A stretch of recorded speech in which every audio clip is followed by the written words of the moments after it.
Para napakadaming butas ang nadaanan.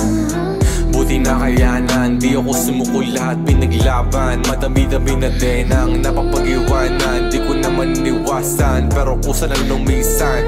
Siguro nga ganon kapag lumilipas ng taon, pero mas pinili ko pa din na lumabas sa kahon kaysa sa buhay mabaon. Siguro eto na ang pagkakataon para takpan ng mga butas sa bubong. Mga nagawang kasalanan, dati pilit pa din ng demonyo sa akin na binubulong. Sana palayain ang anghel sa kabilang tenga, hindi yung ikinubulong.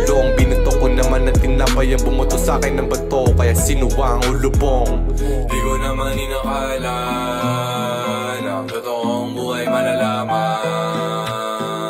Di ko maabot ang mga tala sa paraang kulang ang halaman. Lumusbong dahil naipon yung mga para sa utok ko, di naman wala pa. Susubukan kong lumipad parang Superman. Tutulungan ko may kailangan kahit sino man. Utak ko ay lalawakan, yung mas malaw pa sana sa kalawakan. Langit hawakan kahit mahirapan, bakit iilawan, sakit paglilisan.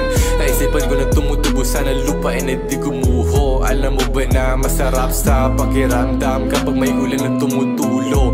Hinabukas ang simoy ng hangin ang tumuturo, tila parang tubig na kumukulo ang ulo kapag may gumugulo. Pero kahit na ganon naman, ay babahagi ko ang kaalaman. Sabing saya kahit hindi naman talaga gagawa lang ng storya ang mabibenta bago tumanda pa. Di ko naman inakala na ang totoong buhay malalaman. Di ko maabot ang mga tala sa paraang kulang ang halaman. Lumusbong dahil naipon yung mga barap sa utok ko, di naman wala pa.